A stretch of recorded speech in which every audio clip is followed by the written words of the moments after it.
Solar system in-depth universe సిరీస్లో ఇది second video. Milky Way గ్యాలక్సీలో ఇంచుమించు 1000 కోట్ల సోలార్ సిస్టమ్స్ ఉంటాయి. అందులో మన సోలార్ సిస్టమ్ కూడా ఒకటి. 450 కోట్ల సంవత్సరాల ముందు ఒక పెద్ద స్టార్ ఎక్స్ప్లోడ్ అవ్వడం వల్ల సూపర్నోవా ఎక్స్ప్లోజన్ జరిగి మన సోలార్ సిస్టమ్ ఏర్పడింది. మన సోలార్ సిస్టంలో అతిపెద్ద ఆబ్జెక్ట్ మన సూర్యుడు. మన సూర్యునితో పాటు Mercury, Venus, Earth, Mars, Jupiter, Saturn, Uranus, Neptune అనే 8 గ్రహాలు ఏర్పడ్డాయి. వీటితో పాటు ప్లూటో అనే డ్వార్ఫ్ ప్లానెట్, కొన్ని లక్షల ఉపగ్రహాలు, కొన్ని కోట్ల ఆస్ట్రాయిడ్స్ కూడా ఏర్పడ్డాయి. ఈ సోలార్ సిస్టంలో మెయిన్ సెంటర్ ఆఫ్ సోర్స్ సూర్యుడు కాబట్టి దీనిని మనం సోలార్ సిస్టమ్ అని పిలుస్తున్నాం. సూర్యుని చుట్టూ ఈ 8 గ్రహాలు, ఆస్ట్రాయిడ్స్ తిరుగుతూ ఉంటాయి అని మనకు తెలుసు. కానీ సూర్యుడు కూడా మిల్కీవే గ్యాలక్సీ యొక్క సెంటర్ ఆఫ్ సోర్స్ చుట్టూ తిరుగుతూ ఉంటాడు అని మీకు తెలుసా? దాని చుట్టూ ఒక రౌండ్ వేయడానికి మొత్తం సోలార్ సిస్టమ్కు 2500 కోట్ల సంవత్సరాలు పడుతుంది. ఈ సోలార్ సిస్టంలోని ప్లానెట్స్ ఒకే ఆర్డర్లో ఉండడానికి కారణం ఉంది.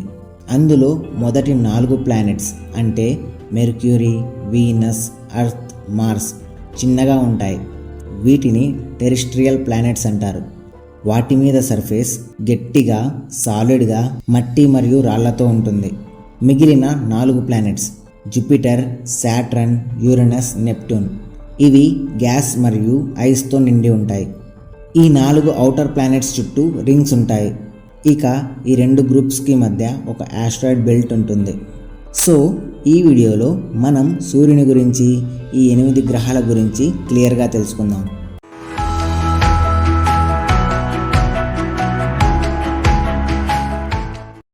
సూర్యుడు అంతరిక్షంలో మనకు కనిపించే నక్షత్రాలలో సూర్యుడు కూడా ఒక నక్షత్రం. అన్ని కోట్ల నక్షత్రాలలోనూ ఒక్కటైనా కూడా సూర్యుడు మనకు చాలా స్పెషల్. ఎందుకంటే సూర్యుని వల్లే మన భూమి మీద జీవనం అనేది ఏర్పడింది. సూర్యుని సైజ్ గురించి చెప్పాలంటే ఒక్క సూర్యునిలో 10 లక్షల భూములు ఫిట్ అవుతాయి. మన భూమి నుండి 1500 కోట్ల కిలోమీటర్ల దూరంలో సూర్యుడున్నాడు. సూర్యుని మీద టెంపరేచర్ 150 లక్షల డిగ్రీల సెంటీగ్రేడ్ ఉంటుంది. ఇంత టెంపరేచర్లోని హీట్ మీ ఊహకు కూడా అందదు. ఎందుకంటే ఇన్ని 100 కోట్ల కిలోమీటర్ల దూరంలో ఉన్నా కూడా మనం సూర్యుడిని డైరెక్ట్గా చూడలేం. మరి తన మీద సర్ఫేస్ని ఎలా ఊహించుకోగలం? సూర్యుని మీద ప్రతి సెకండ్ ఫ్యూజన్ రియాక్షన్ జరిగి 600 మిలియన్ టన్నుల హైడ్రోజన్ హీలియంగా మారుతుంది. మన సోలార్ సిస్టమ్కు ఎనర్జీ సోర్స్ సూర్యుడు. కానీ ఏదో ఒక రోజు సూర్యుని లోపలి న్యూక్లియర్ ఎనర్జీ అయిపోయి సూర్యుడు కూడా ఎక్స్ప్లోడ్ అయిపోతాడు. అప్పుడు ఏ ప్లానెట్ మిగలదు, అన్ని ప్లానెట్స్ ఆవిరైపోతాయి. ఇలా జరగడానికి 500 లక్షల సంవత్సరాలు పడుతుంది. ఈ విశాలమైన విశ్వంలో ప్రతి సెకండ్కు ఏదో ఒక చోట ఒక స్టార్ పేలిపోతూ ఉంది. కాబట్టి మన సూర్యుడు ఎక్స్ప్లోడ్ అయినా యూనివర్స్కు మాత్రం పెద్ద తేడా ఉండదు. ఇక సూర్యుని చుట్టూ తిరిగే 8 గ్రహాలలో మొదటి గ్రహం మెర్క్యూరీ. మెర్క్యూరీ సోలార్ సిస్టంలో అన్నిటికంటే చిన్న ప్లానెట్. మెర్క్యూరీ చుట్టూ తిరగడానికి ఒక్క ఉపగ్రహం కూడా లేదు. ఈ ప్లానెట్ సూర్యుని నుండి 580 లక్షల కిలోమీటర్ల దూరంలో ఉంది. సూర్యునికి అందరికంటే దగ్గరగా ఉన్నా కూడా దీనిని హాటెస్ట్ ప్లానెట్ అని అనలేం. ఎందుకంటే దీని మీద అట్మాస్ఫియర్ సూర్యుని వేడిని హోల్డ్ చేయకుండా స్పేస్లో రిఫ్లెక్ట్ చేస్తుంది. మన భూమితో కంపేర్ చేస్తే ఈ గ్రహం తన చుట్టూ తాను చాలా స్లోగా తిరుగుతుంది.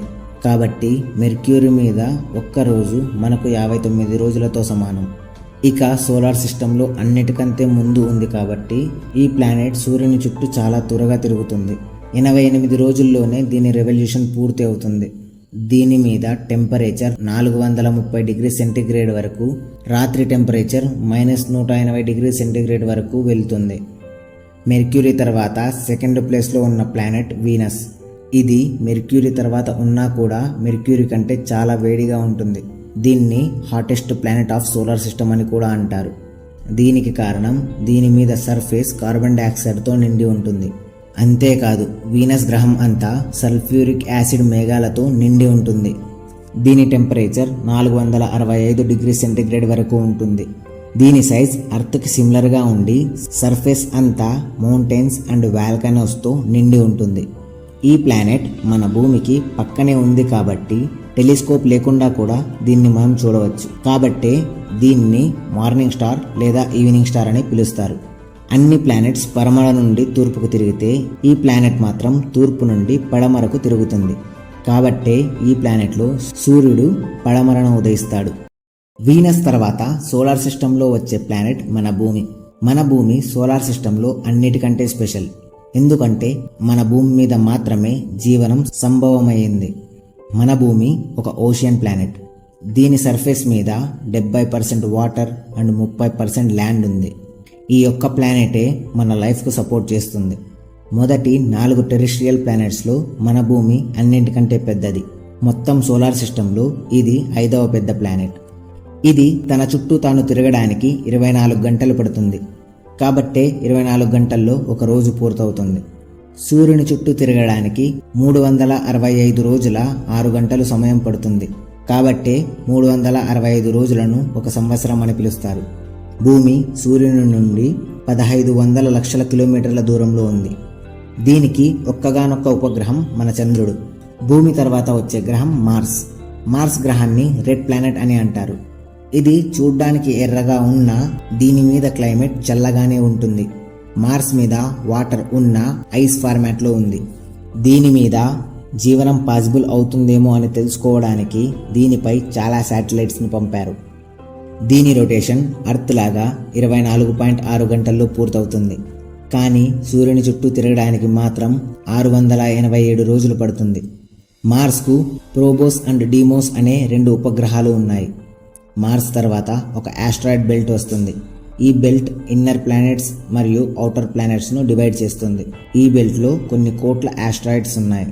ఈ ఆస్ట్రాయిడ్ బెల్ట్ తర్వాత ఔటర్ ప్లానెట్స్ స్టార్ట్ అవుతాయి.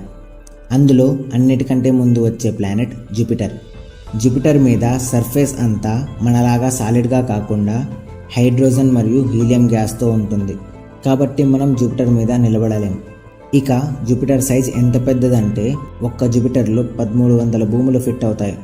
ఈ ప్లానెట్ అంతా అమోనియా మరియు వాటర్ వేపర్ మేఘాలతో నిండి హైడ్రోజన్ మరియు హీలియం అట్మాస్ఫియర్లో తిరుగుతూ ఉంటాయి.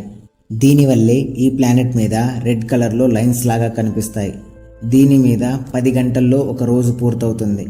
ఇక ఇది సూర్యుని చుట్టూ తిరగడానికి 11.8 సంవత్సరాలు పడుతుంది. దీని మీద మన భూమి కంటే పెద్దగా రెడ్ కలర్లో ఒక స్పాట్ ఉంది. అది అక్కడ పర్మనెంట్గా ఉండే తుఫాన్. జూపిటర్ చుట్టూ రింగ్స్ ఉన్నాయి, కానీ అవి క్లియర్గా కనపడవు.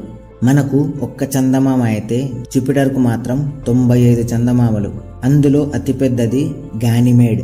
దీని మీద ఉన్న ఇంకో మూన్ యూరోపాలో వాటర్ వల్ల అక్కడ జీవనం ఉండవచ్చు అని శాస్త్రవేత్తలు అనుకుంటున్నారు. జూపిటర్ తర్వాత వచ్చే గ్రహం సాటర్న్. ఇది సోలార్ సిస్టంలోని 2nd లార్జెస్ట్ ప్లానెట్. అయినా కూడా దీని డెన్సిటీ చాలా తక్కువ. ఎంత తక్కువ అంటే దీన్ని మనం వాటర్లో వేస్తే అది మునగకుండా తేలుతుంది. ఎందుకంటే ఈ ప్లానెట్ కూడా గ్యాస్తో నిండి ఉంది. ఈ ప్లానెట్ తన చుట్టూ ఉన్న 7 రింగ్స్ వల్ల చాలా అందంగా కనిపిస్తుంది. ఈ ప్లానెట్ కూడా జూపిటర్లా గ్యాస్తో ఏర్పడడం వల్ల దీని మీద మనం నిలబడలేం. సాటర్న్ ఎంత పెద్దదంటే మన భూములు 764 కలిస్తే ఒక సాటర్న్ సైజ్ అవుతుంది. దీని మీద ఒక రోజు 10.7 గంటల్లో అయిపోతుంది. కానీ ఇది సూర్యుని చుట్టూ తిరగడానికి 29 సంవత్సరాలు పడుతుంది. దీని చుట్టూ 145 మూన్స్ ఉన్నాయి. ఈ 145 మూన్స్లో అన్నిటికంటే పెద్దది టైటాన్. ఇది సోలార్ సిస్టంలోనే 2nd లార్జెస్ట్ మూన్. ఈ టైటాన్ మీద మన భూమిలాగా నదులు, సముద్రాలు ఉన్నాయి. సాటర్న్ తర్వాత వచ్చే ప్లానెట్ యురేనస్. ఇది 3rd లార్జెస్ట్ ప్లానెట్. ఈ ప్లానెట్ టెలిస్కోప్ హెల్ప్తో డిస్కవర్ చేశారు. దీని సర్ఫేస్ వాటర్, మీథేన్ అండ్ అమోనియాతో నిండి ఉంది. దీని అట్మాస్ఫియర్ జూపిటర్ లాగా హైడ్రోజన్ మరియు హీలియంతో నిండి ఉన్న మీథేన్ కారణంగా ఈ ప్లానెట్ మనకు బ్లూ కలర్లో కనిపిస్తుంది. ఇది సూర్యుడి నుండి 2.9 బిలియన్ కిలోమీటర్ల దూరంలో ఉంది. ఇంత ఎక్కువ దూరంలో ఉండడం వల్ల ఈ ప్లానెట్ ఐస్తో నిండిపోయి ఉంది. కాబట్టే దీన్ని ఐస్ జైంట్ అంటారు. దీని చుట్టూ కూడా సాటర్న్లా 13 రింగ్స్ ఉన్నాయి. ఇది కూడా వీనస్ లాగా ఈస్ట్ నుండి వెస్ట్కు రివర్స్లో రొటేట్ అవుతుంది. ఇంకో స్పెషాలిటీ ఏంటంటే అన్ని ప్లానెట్స్ అడ్డంగా తిరిగితే ఇది మాత్రం నిలువుగా తిరుగుతుంది. దీనివల్లే ఈ ప్లానెట్ను సైడ్ వే ప్లానెట్ అని అంటారు. ఇక దీని మీద ఒక రోజు 17 గంటల 14 నిమిషాల్లో పూర్తయితే ఒక సంవత్సరం 84 సంవత్సరాలలో పూర్తవుతుంది. దీనికి 27 మూన్స్ ఉన్నాయి. దీని మినిమం టెంపరేచర్ -224.2 డిగ్రీ సెంటీగ్రేడ్ వరకు ఉండి నెప్ట్యూన్ కంటే చాలా చల్లగా ఉంటుంది. అందుకే దీన్ని coldest planet of solar system అని కూడా అంటారు. యురేనస్ తర్వాత వచ్చే లాస్ట్ ప్లానెట్ నెప్ట్యూన్. ఇది కూడా యురేనస్ లాగా ఐస్ జెయింట్ ప్లానెట్. చూడ్డానికి సేమ్ యురేనస్ లా కనిపిస్తుంది. ఈ ప్లానెట్ని మ్యాథమెటికల్ క్యాలిక్యులేషన్స్ అండ్ ప్రిడిక్షన్స్ ద్వారా డిస్కవర్ చేశారు. దీనికి కూడా 6 రింగ్స్ అండ్ 13 మూన్స్ ఉన్నాయి. దీని ఒక రోజు 16 గంటల్లో పూర్తవుతుంది. ఒక సంవత్సరం పూర్తవడానికి 165 సంవత్సరాలు పడుతుంది. దీని టెంపరేచర్ -214 డిగ్రీ సెంటీగ్రేడ్ ఉంటుంది. యురేనస్తో కంపేర్ చేస్తే నెప్ట్యూన్లో మీథేన్ గ్యాస్ ఎక్కువగా ఉండడం వల్ల అది హీట్ని హోల్డ్ చేస్తుంది. దీనివల్లే ఈ ప్లానెట్ సూర్యునికి యురేనస్ కంటే దూరంగా ఉన్న యురేనస్ అంత చల్లగా ఉండదు. నెప్ట్యూన్ తర్వాత కైపర్ బెల్ట్ అనే ఇంకో పెద్ద ఐస్ ఆబ్జెక్ట్స్ అండ్ ఆస్ట్రాయిడ్స్తో నిండిన బెల్ట్ ఉంది. ప్లూటో కూడా అందులోని ఒక డ్రాఫ్ట్ ప్లానెట్. కానీ 2006 కంటే ముందు దాన్ని ఒక ప్లానెట్ లా చూసేవారు. ఒకప్పుడు సోలార్ సిస్టంలో స్మాలెస్ట్ ప్లానెట్గా ఉండే ప్లూటో ఇప్పుడు కైపర్ బెల్ట్లో లార్జెస్ట్ ఆబ్జెక్ట్గా మారిపోయింది. చివరిగా అంతరిక్షం అనేది అనంతం. దీని గురించి మనం ఎంత తెలుసుకోవాలన్నా తక్కువే. రాబోయే వీడియోస్లో మన భూమి మీద జీవం ఎలా మొదలైంది అనే విషయాలు తెలుసుకుందాం. జై హింద్.